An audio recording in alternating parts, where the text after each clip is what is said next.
Halo, Assalamualaikum. Saya sudah share earphone ini di sosmed ya, dan saya bilang ini recommended buat yang lagi cari TWS di harga 500 sampai 600 ribu rupiah.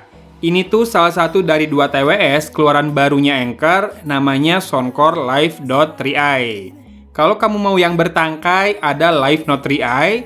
Saya cek fiturnya mirip-mirip, tapi nggak tahu ya kalau suaranya. Sepertinya memang telinga saya sering menemukan kecocokan dengan produk-produknya Anker. Dibilang fanboy juga saya nggak masalah ya, siapa tahu malah jadi dikirim terus kan, biar nggak usah beli-beli lagi. Sayangnya yang ini memang masih beli sendiri, official store-nya jual di harga 599.000. Tapi di JD saya bisa dapat di angka 505.000 rupiah, lumayan banget ya. Kalau kamu bisa tambahkan lagi voucher diskon JD Audio 50 buat motong harganya ini. Mari langsung bahas saja kekurangannya. Bagi saya dia itu nggak bisa wireless charging, yang mana sebetulnya wajar ya buat harganya. Sama mungkin absennya LED indikator di buds-nya bikin kita harus menerka-nerka, tapi ya nggak segitunya jadi deal breaker juga. Build quality rasanya sesuai harga, tapi memang Baseus bisa kasih build lebih bagus di segmennya ini. Kalau urusan pakai tombol fisik, buat saya malah jadi kelebihan. Sensor sentuh itu rentan salah sentuh.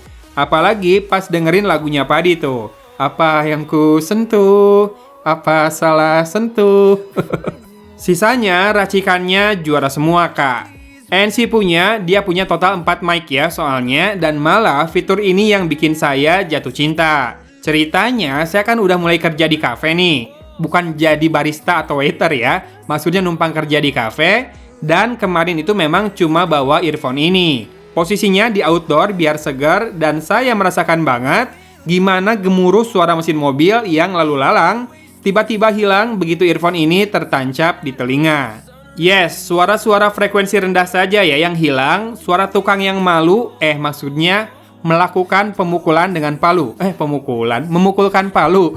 Itu masih terdengar, jadi bakal cocok buat misalkan naik kereta atau di dalam kendaraan biar suara gemuruh mesin bisa dihilangkan. Kemudian transparency mode juga ada dan diameter drivernya itu 10 mm dengan bahan grafin ya. Bluetooth-nya versi 5.2 dengan kodek yang disupport adalah SBC dan juga ESC. Waterproof ratingnya sudah IPX5, didukung juga oleh aplikasi Soundcore untuk mengubah equalizer dan juga kontrol dari tombolnya tadi.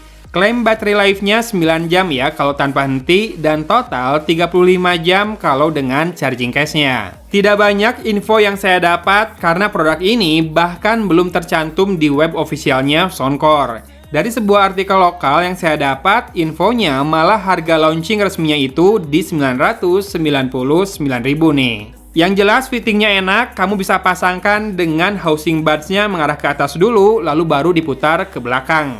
Karakter suaranya lively, di mana hentakan kick snare kerasa banget ya, powerful, bassnya nonjok, bumi tapi masih bulat, empuk, dan cukup rapi. Layering bassnya cukup berasa, cuma memang rasanya earphone Soundcore di bawah sejutaan itu rada condong ke bass. Nggak pure clarity kayak seri Liberty, Number, dan juga Pro. Sehingga efeknya terasa ya di sektor vokal, meski masih terdengar oke dan clear, namun berasa banget kalau tone suaranya itu jadi agak berat. Dan gaung muncul dengan kentara. Jadinya, string treble-nya itu kerasa disusupi sama suara berat yang agak bocor ke sektor high ini. Basshead bakal seneng lah ya ini mah, tapi audiophile mungkin bakal komplain. Saya, ya karena masih punya beberapa earphone lain, jadinya enjoy aja ya, karena buat musik yang biasa saya dengar, ini udah kerasa asyik banget. Kualitas drivernya juga teruji, di mana tidak ada rattle maupun burst ya, ketika saya melakukan bass shaker test. Sound stagingnya luas dengan separasi instrumen yang terasa cukupan saja. Virtualisasi bagus, arah dan perpindahan suara bisa dibuat terasa hidup dan juga akurat. Delay saat main PUBG Mobile sih terasa ya, ekor langkah bisa 2-3 langkah saat kita berhenti berlari.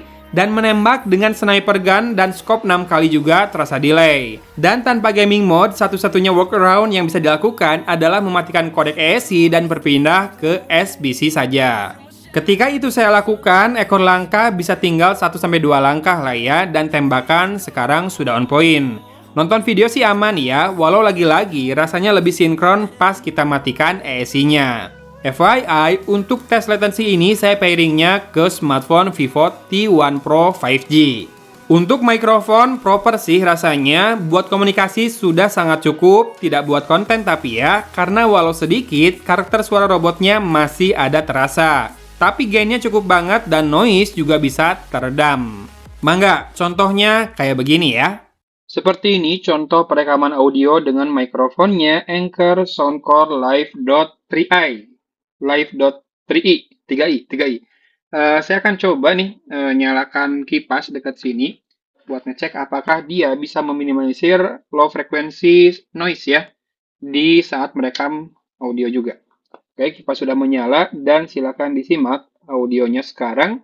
Saya akan coba matikan lagi kipasnya sekarang dan boleh di komen ya apakah segini karakternya natural atau kayak suara robot, detailnya bagus, kaya atau tidak, dan apakah cukup buat komunikasi saja atau malah proper banget sampai kalau misalkan mau dipakai ngerekam suara buat konten atau malah kurang. Ingat, level harganya di kisaran 500 ribuan. Komen ya. Oke, rasanya saya nggak usah buat kesimpulan lah ya. Hajar aja link di deskripsi, siapa tahu ada kode voucher yang bisa digunakan. Karena buat kebanyakan orang, harusnya ini bakal memuaskan, tapi jelas bukan buat gaming kompetitif. Sok atuh mangga ya, segera lihat deskripsi video ini. Saya mau minum dulu, haus gan. Dari kota Cimahi, Gogon pamit undur diri. Wassalamualaikum warahmatullahi wabarakatuh.